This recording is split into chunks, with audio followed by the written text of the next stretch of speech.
Hi, I'm Len Epp from Leanpub, and in this Lean Publishing podcast interview, I'll be interviewing Dr. Roger Peng. Roger is an associate professor of biostatistics at the Johns Hopkins Bloomberg School of Public Health. He is also a co-founder of the Johns Hopkins Data Science Specialization on Coursera, which has enrolled over 1.5 million students, and he's a co-founder of the popular Simply Statistics blog, where he writes about statistics for the general public. Roger's research interests include the study of air pollution and health risk assessment and statistical methods for environmental data. He is also a leader in the area of methods and standards for reproducible research and is the Reproducible Research editor for the journal Biostatistics. In addition to being the author of more than a dozen software packages implementing statistical methods for environmental studies, he has also given workshops, tutorials, and short courses in statistical computing and data analysis. Roger recently published his first Leanpub book, Our Programming for Data Science, which uses material developed as part of the Johns Hopkins Data Science Specialization. The book is available for free with a suggested price of $15 and already has over 17,000 readers. The book can also be bought along with lecture videos and data sets. In this interview, we're going to talk about Roger's professional interests, his book, his experiences using Leanpub, and ways we can improve Leanpub for him and other authors. So thank you, Roger, for sitting through that introduction and for being on the Lean Publishing podcast. No problem. Thanks for having me. And I just want to warn you that my building is right next to the hospital here, so you may hear the occasional siren. Oh, that's okay. We'll just give some background color. Yeah.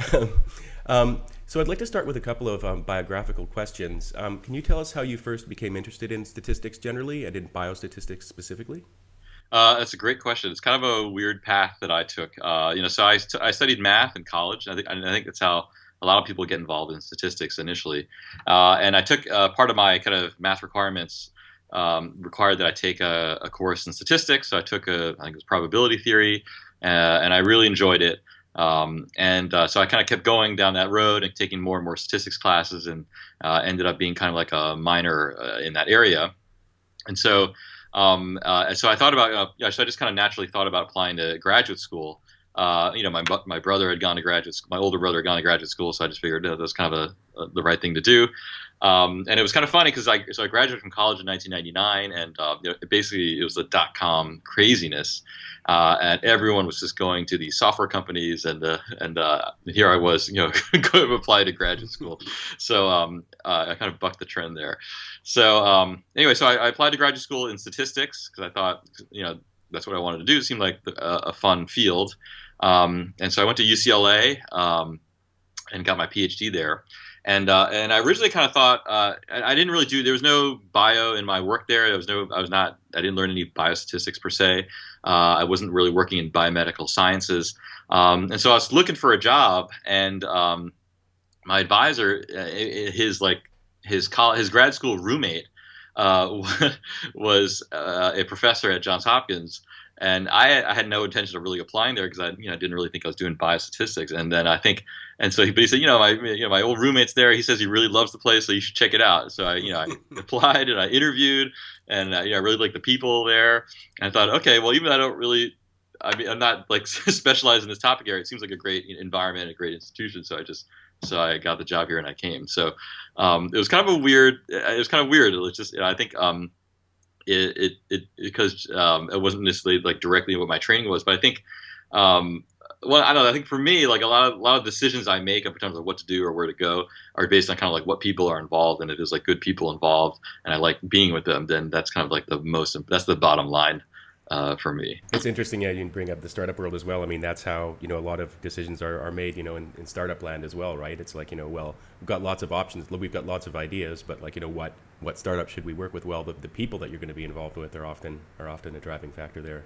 Yeah, because I think, things always change, and people need to be able to kind of deal with it, and you got to make sure that you're with the right people, when things go wrong or whatever, So, mm-hmm. Yeah.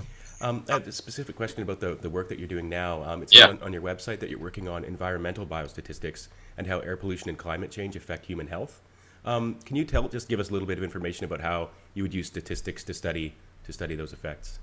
Sure. Yeah. So I think there's a couple of areas. My biggest area is probably looking at outdoor air pollution and population health. So, and this work kind of directly informs kind of like national level type regulation on air pollution standards.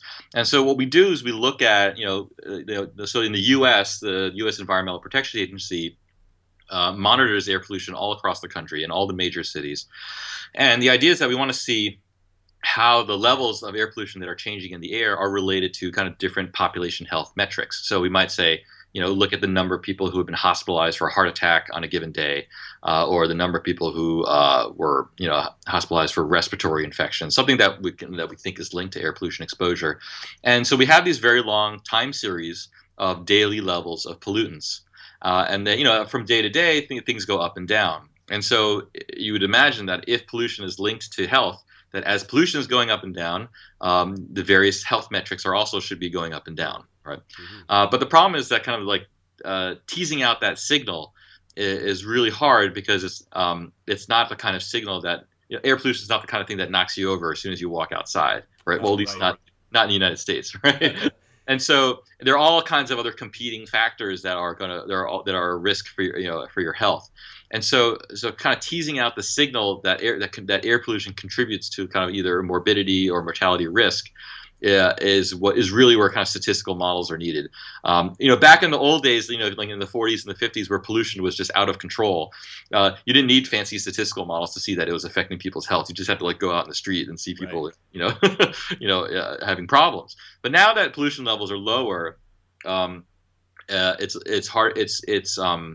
It's not so obvious, but to kind of see those kinds of problems. But nevertheless, we still do see pretty strong associations between kind of changes in pollution levels and various health outcomes. I imagine it must be even more complex when you factor in climate change. Yeah. So, climate change is kind of an aspect that that affects how we think about things in the kind of the longer term, right? So there are the different timescales at which you can think about air pollution problems.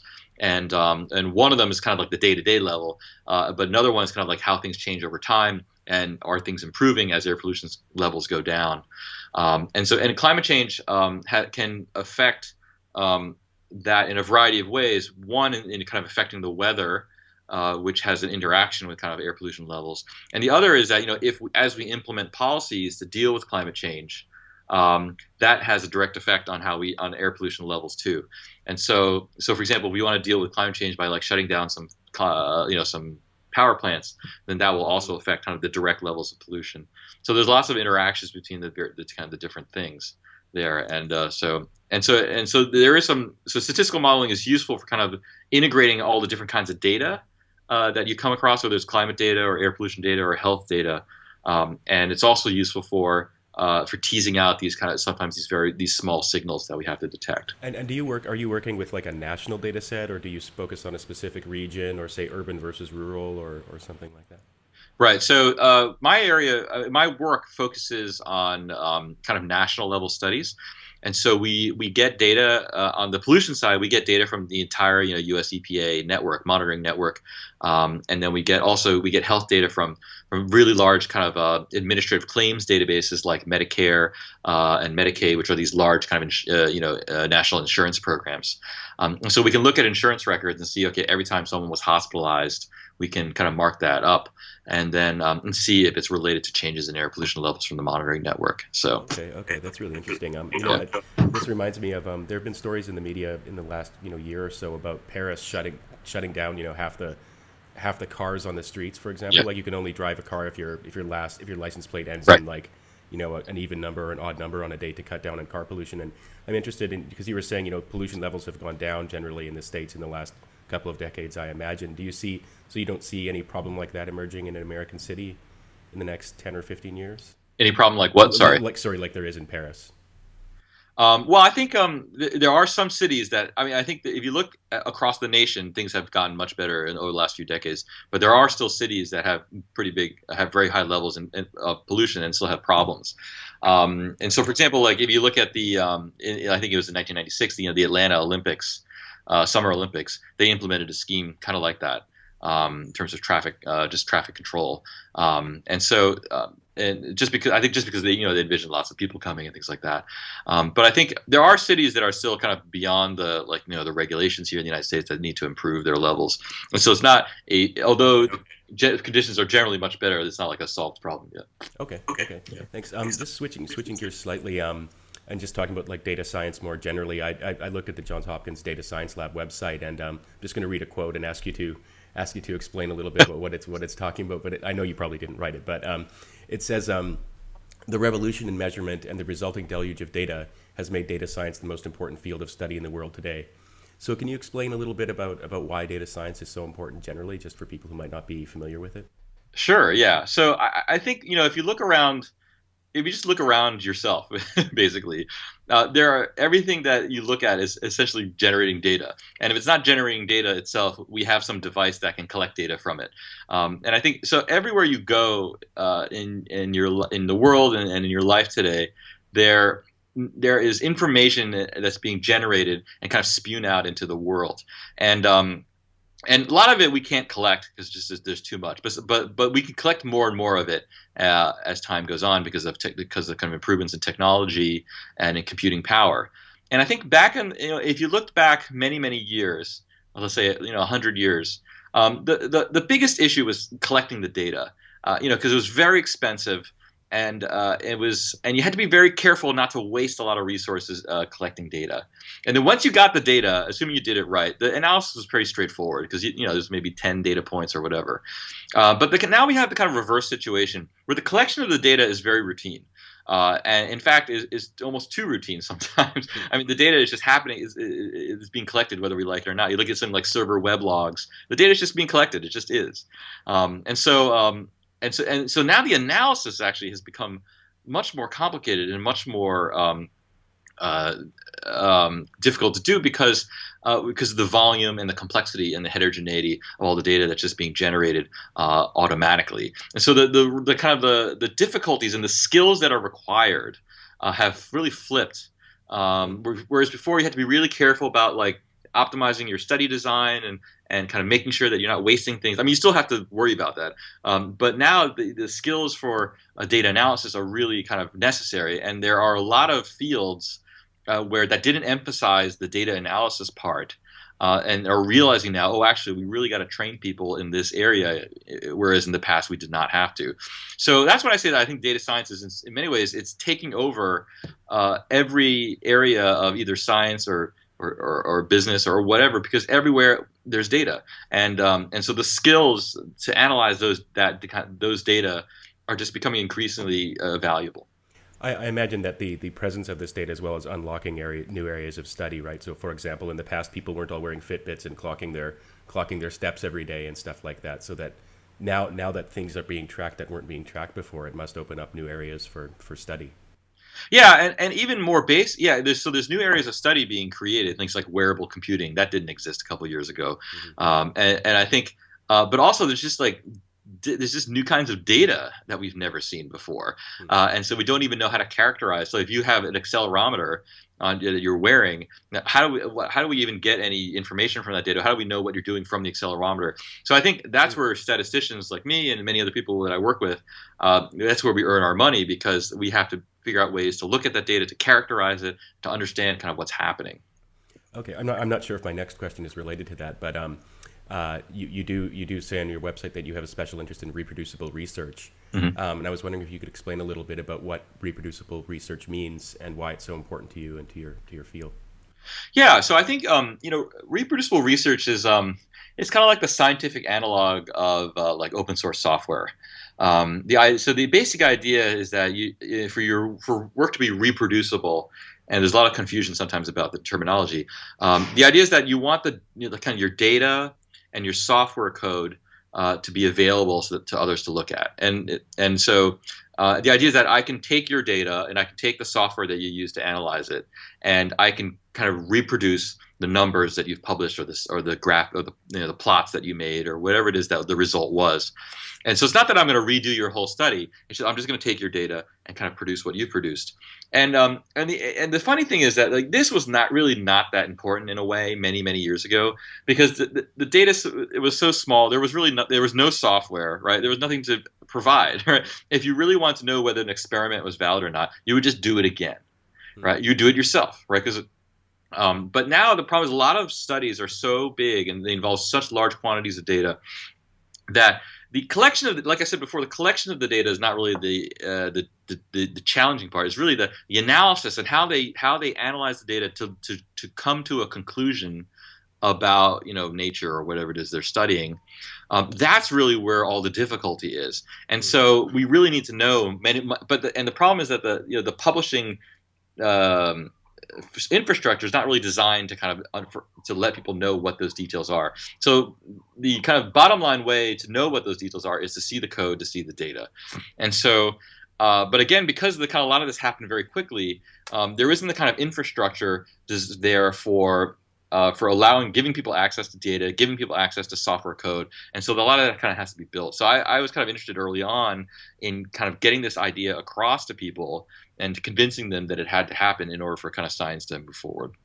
It's really interesting. I know that in sort of the popular science media, there have been articles over the last year or so about how the interests of scientists aren't necessarily aligned with actually reproducing research just in general, right? Because you get the headline, or you get the promotion, or you get the patent or something like that for actually doing the original research. And so often articles will be published, and I guess there's some very low. I'm speaking with the scientists very generally. There's often a very low proportion of experiments that are actually, or studies that are actually reproduced at all. Is that true in your specialty as well? That there isn't really much of an incentive. There's less of an incentive to just work on reproducing someone's results than there are to, do your own original work. Yeah, I mean, I think that's a general phenomenon, and it's a general kind of aspect of our culture. I think the emphasis is on discovery, Right. And I think the analyzing a published data set and kind of coming to the same result is not what might be considered as discovery, right? On the other hand, analyzing someone else's data set and finding out that something was wrong, well, that is discovery, right? True. And so there's some people are interested in doing that.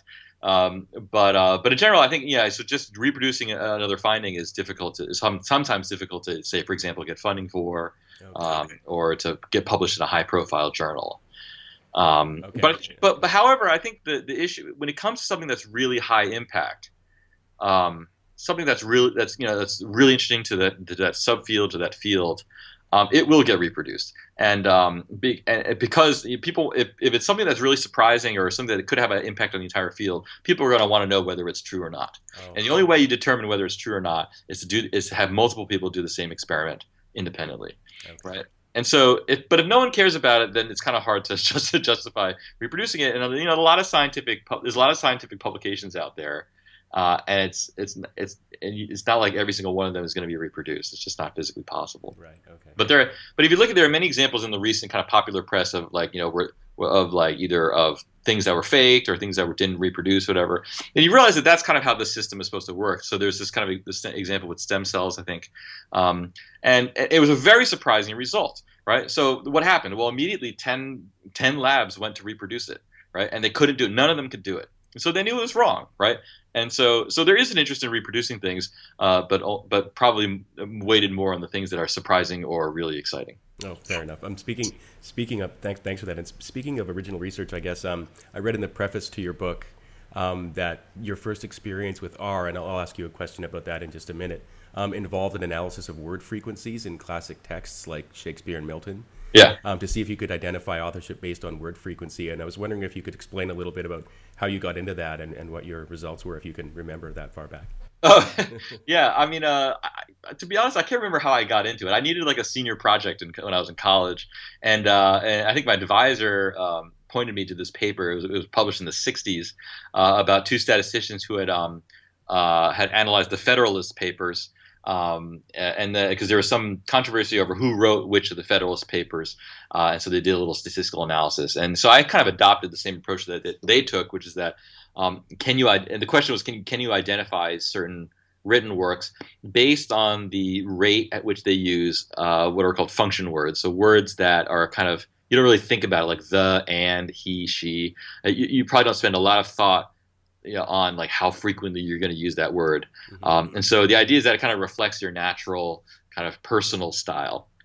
And so the analysis basically involves kind of taking these texts that we downloaded off of Project Gutenberg and count, and you basically use a Perl script to kind of divide up the text into words and to count how often they used a certain kind of subset of these function words. And from that, I don't know how technical you want to get, but we use basic kind of linear discriminant analysis to see if we could separate one author from another. And it was pretty straightforward, actually. It was surprising how well things authors separated. Granted, we picked a group of people who were pretty different from each other, but you could see that, like, authors that kind of wrote in the same time period, they were closer to each other than authors that were writing in very different time periods. And so there was a kind of logic to what we found, that it did seem that a lot of the kind of these, the books or plays from these famous writers were identifiable from these patterns of how frequently they use these kind of these meaningless words. And did you have? I'm just curious if you had any kind of response from people in the humanities end of things when you tried. Well, I would be surprised if anyone in the humanities actually read that paper. Oh. I mean, it was published in a statistics journal, so I'm not sure how often they're pulling that off the shelf. Well, it's interesting because there are some pretty big controversies about authorship, specifically around Shakespeare, right? Like, did Shakespeare write the plays? Yeah. Or was it a group of people, or was it in fact someone else? And so I was just curious when I read about your experience with that, if anyone had kind of gone, aha, here's another tool for me to make my argument that it was actually not Shakespeare who wrote the plays or something like that. But no, I had not gotten any emails or notifications along those lines. But I do. I mean, I think I think you're right, though. Authorship is always a very kind of interesting topic to people, and even not just in literature, but in kind of many different areas. And it is interesting to think about kind of how you would characterize numerically, something like, for example, a piece of music or whatever, and then be able to separate it, between two different people or so. But no, so I've not been enlisted in that. No, it's a fascinating space. I mean, because there are often things about people, like people's biographies, that people will try to pull out of their writings, like, were they hiding something? And people will. I mean, I know this from my experience in the humanities, that sometimes people will try to tease those things out, but it's been quite a while since I've heard of anyone trying to do kind of statistical analysis of word use like that. Anyway, I'm just moving on. You just to talk about your book more specifically. So you explain in the book that the R programming language has become the de facto programming language for data science. Can you explain a little bit about what R is and why that's happened? Yeah, sure. I'll try. Okay. So R is a language that was kind of started in the early '90s.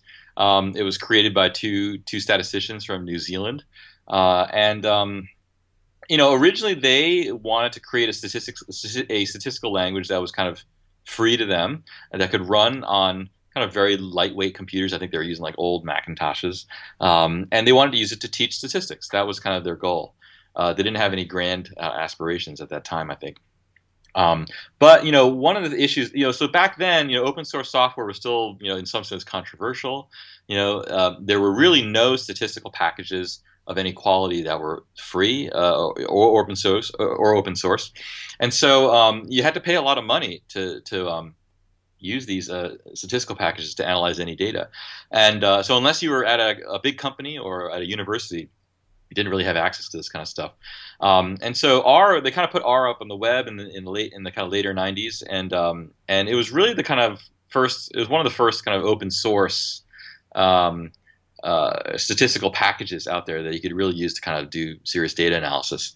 And so I kind of found it just because, like, I didn't really want to pay for the money for all these expensive packages. And so, I found it, and I kind of started using it pretty early on, actually. And it's a language. It's a kind of in some sense, a clone of an earlier language called S+, and which was one of the ones that costed a lot of money. And so a lot of people, including myself, had been trained on S+, and so it was kind of easy to kind of go over to R. It had the similar syntax and things like that.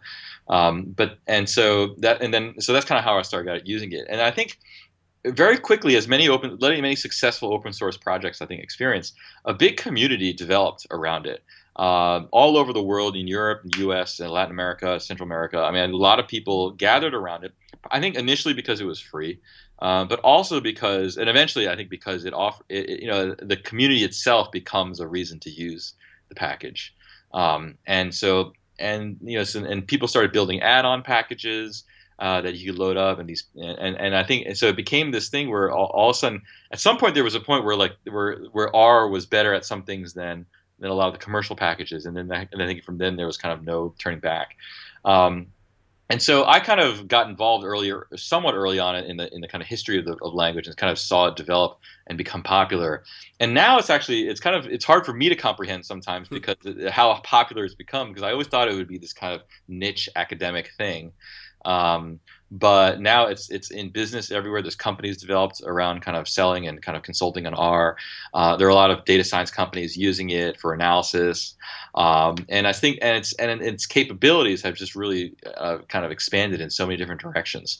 And so so now I think one of the things that makes it great is that it has this ability to be ultimately kind of very customizable. Anyone can kind of implement a procedure that they want to use to analyze their data, and it has a very flexible and powerful programming language, and it has a great community behind it, an enormous community now to kind of as like support and as kind of a way to kind of to learn new things. Oh, great. Yeah, no, thanks. I noticed that speaking about, size of community, I noticed from the description of your book that your Coursera course that it's partially based on Yeah. has 1.5 million people who participated in it. Well, Yeah, I'm wondering just if you could explain a little bit about that, or if I've got it slightly wrong, or. oh no, yeah. So the 1.5 million is not for it's not for that one course. Sorry, Okay. it's we have a sequence of courses that they call specialization on Coursera, and the sequence has 9 courses. That's our data science specialization, and it kind of follows the pipeline from like kind of how do you get data to how do you clean it to how do you kind of analyze it, and then how do you kind of like make data products. So our programming is just one of the 9 courses, Okay. and it runs every month. It's a month-long course that runs every month, and it typically gets on the order of 40 to 45,000 students enrolled per month. Wow. And then the other 8 courses, I should say, are not all quite as popular as that. But we have, across the 9 courses, they all run every month. We get about 170,000 people enrolled per month. And so we do have, yeah, so we have a lot of students. There's a lot of interest, obviously, in this area. Yeah. And the R programming class is one of the more popular ones in the sequence. I'm curious. Do you know if your students are coming from all around the world, or are they sort of concentrated in certain areas, or? They're coming from all over for sure. Less than half come from the U.S. Okay. And so something like 30 to 40% come from the U.S. And the rest come from all over. We get people from a lot of people from China, Brazil, India, the UK. So it's kind of all over the map. Yeah. That's amazing. Are they mostly people who are studying in a university somewhere who get directed towards one of the 9 courses or towards the entire specialization? The people studying at university are a big group, but they're not the majority. A lot of the people that we get are working full time, and are kind of looking to upgrade their skills, to kind of learn something new, and to maybe look to change careers or change positions in their whatever they're doing. And so I think our sequence is kind of structured nicely for those kinds of people because it's a month long. It runs very frequently, so you can kind of take it whenever you're ready. So it's a lot of kind of working professional type of people. Okay, and so I imagine that the courses are taught mostly by video. Is that the case, or? Yeah, so we have lecture videos, and then we have, depending on the nature of the course, we may have quizzes. We may have, like my course has programming assignments that you have to complete, and they're graded by kind of like a unit testing framework. And then some of the courses have projects where you have to kind of do a data analysis or kind of create some software. So yeah, we have all kinds of things like that. And having accompanying books, is that a conventional thing for a Coursera course, or is that something that you and your colleagues have kind of are innovators on? That's a good question. It's hard to say what's conventional for something that's like 3 years for a phenomenon that's like 3 years old. Very good point. Very good point. But I don't know. I'm not really in touch with a lot. I don't think it's that common unless that you are someone who kind of already had a textbook. but we kind of felt like it was a natural thing to do, and I think we would have done it sooner had we learned about Leanpub sooner, because we were kind of looking, we kind of couldn't quite find the right mechanism. We didn't want to use a regular publisher, and I think the nature of the courses that we teach, it's very low cost, it's hopefully accessible, and you can take it for free. There's free, and so it's hopefully accessible to as many people as possible, and so we wanted to layer on something like a textbook in using a similar kind of model, and the traditional publisher really was not the way to do that. No, fair enough. Yeah. Yeah, I mean, do you use the ability to update your book, quite a bit? Is that something that you do, once every couple weeks or? No, so I initially I did kind of update it a little bit, but the courses are fairly mature at this point, so they don't change that much. I kind of wanted the book to kind of match the course material somewhat closely, not exactly. Okay. But my plan is that the books kind of will evolve. So maybe not on a very frequent basis, but on a regular basis, things will be added to the course, things will be added to the book, so things will be kind of updated. And what were some of the reasons you didn't want to go with a sort of traditional publisher? Oh well, so I've done it before. I have another book through a kind of traditional academic publisher, and the bottom line is that they don't really hit the right audiences, in my opinion, and also you have to charge a lot of money to kind of make it worth your while. From an author's point of view, you're gonna have to charge a lot of money to make it worth your while, and so.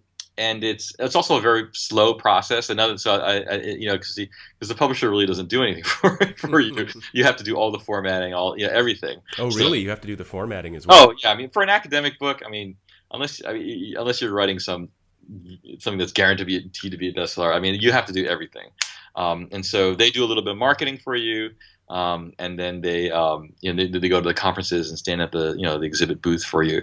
But there's not much else that happens, and they do a little editing. But it's a lot of work to go through, and to have to sell it at such a high price. The number of people who are going to see this book is very limited from the get-go, and I had that experience already with one of my other books. And so I think I was looking for something different, something that we could price low but still make it worth our while. And I think Leanpub just kind of hit all those points. And in addition, I think the authoring process I found really attractive. Oh, Writing in Markdown, but still being able to do all the mathematics and the code and everything. It was just it hit the right kind of balance, I think. So you were familiar with Markdown before you came to Leanpub? Yeah. In fact, we teach it in one of our courses. Oh, great. So can you actually, just talking shop a little bit, can you tell us how you did find out about Leanpub? Was it just kind of, searching around for a publishing platform? Yeah, so I actually heard about it from one of my colleagues. So my colleague Brian Caffo, who teaches the specialization with me, he's one of these guys that he's like his brain is kind of connected to the internet, so he's always aware of kind of what the latest things are. And I think he found it, and he started. He published a book. He's got his book. It's called Statistical Inference, and he just raved about it. Oh, great. And so to the point where I said, okay, if I don't do this myself, I'm just gonna have to keep listening to him talk about it. So I just kind of signed up and started the book, and once I kind of got going, I realized, okay, this is just it feels, I don't know, it kind of feels like Leanpub has just kind of hit every pain point that I had about publishing simultaneously. I don't know, maybe you guys are living in my bedroom or something, but you figured out every problem that I had with the publishing process, you just solved it. And so it was just a weird coincidence, I think. Well, that's very nice to say, and I'm very glad to hear that. I mean, Leanpub's been around for a couple of years already, and customer development has been really important to us. So a lot of what you're seeing in Leanpub is other people like you who've been kicking the tires for quite some time and giving us feedback, and it is one of the pleasures of working with people who are doing something serious and kind of sustained, like writing a book, is that they like to give you feedback, and they like to write, and and they like to analyze things. But so I'm really glad to hear that, because you can sort of see if you find something in Leanpub that you're like, oh my God, I can't believe that was there, but that's exactly what I needed. That's probably because someone just like you was there at some point when it didn't exist and was like, it would be really great. Yeah. Would be if we had this. On that note, actually, I would like to know, is there anything, if there's anything you think that we could do to improve, or if there was anything you saw that was missing, if you could have your one wish feature built for you, what would that be? There probably is something, but I can't. It's one of those things where like when someone asks you, you don't Yeah. really, as soon as you turn to it. But I mean, right now, I think it's really it's quite good for me, and I think actually I think it's quite good for academic publishing. Like I don't know, so if you're a different kind of writer, I don't know like how good it is for you, but like for people like me who are doing like academic publishing, I think it's just the right tool and it's just the right model for that kind of style.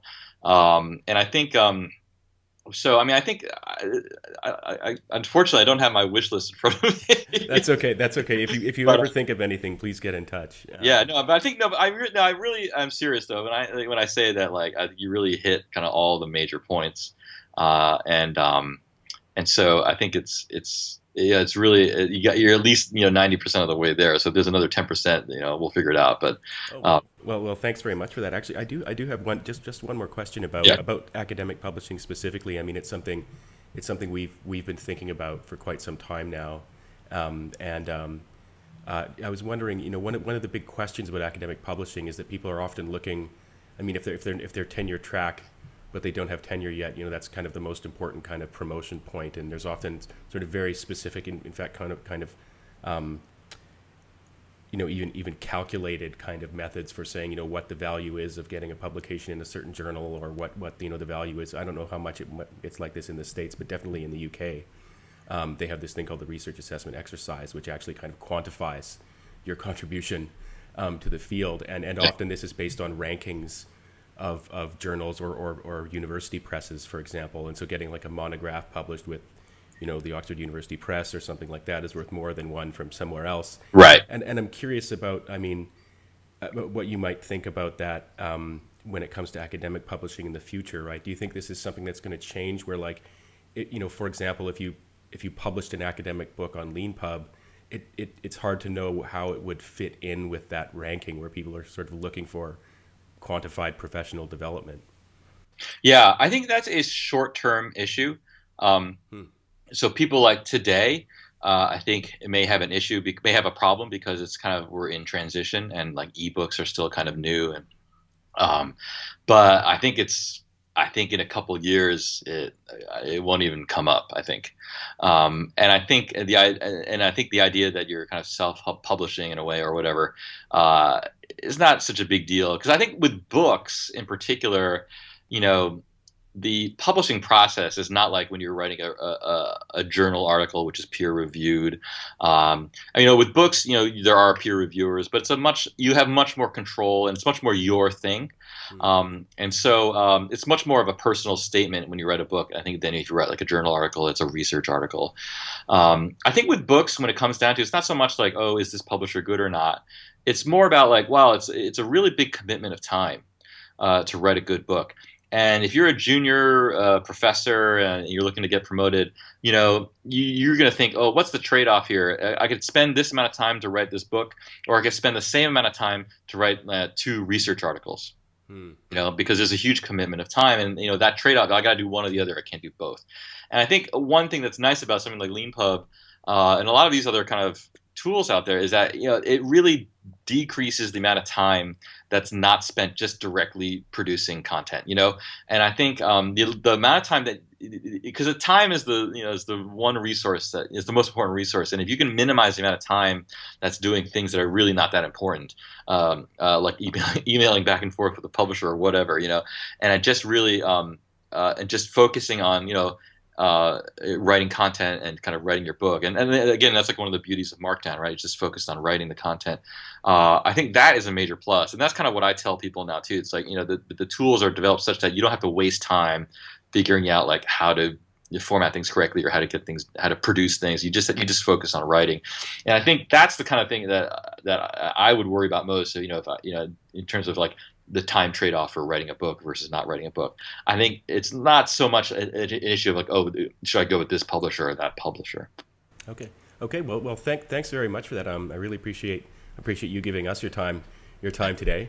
So yeah, unless you have any questions for me, I'd just like to say thanks for being on the Lean Publishing podcast and for being a Leanpub author. Well, thanks for having me. I'm really enjoying it. Thanks.